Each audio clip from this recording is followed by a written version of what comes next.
I said in my heart, Come now, I will test you with gladness, so that you shall see good things. And behold, it too was vanity. I said of laughter, It is madness, and of gladness, what does it do? I explored with my heart how to stimulate my body with wine, while my heart was guiding me wisely, and how to seize simple-minded folly, until I could see where is this good for the sons of men in what they do under heaven the few days of their lives. I made my works great. I built houses for myself, I planted vineyards for myself, I made for myself gardens and parks, and I planted in them all kinds of fruit trees. I made for myself pools of water from which to water a forest of growing trees. I bought male and female slaves, and I had homeborn slaves. Also I possessed flocks and herds larger than all who preceded me in Jerusalem. Also, I collected for myself silver and gold and the treasure of kings and provinces. I provided for myself male and female singers and the pleasures of the sons of men, many concubines. Then I became great and increased more than all who preceded me in Jerusalem. My wisdom also stood by me.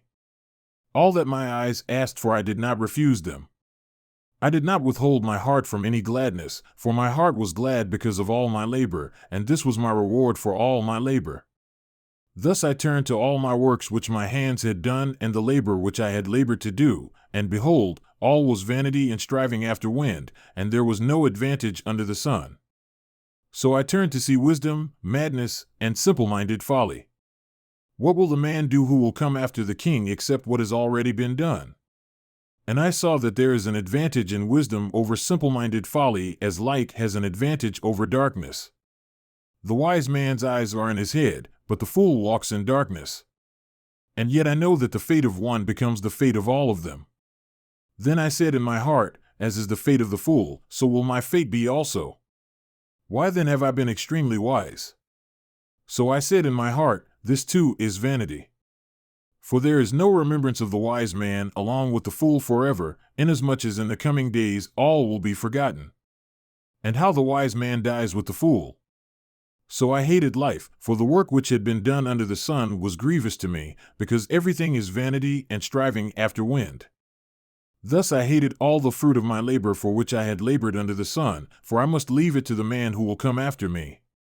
And who knows whether he will be a wise man or a man of simple-minded folly?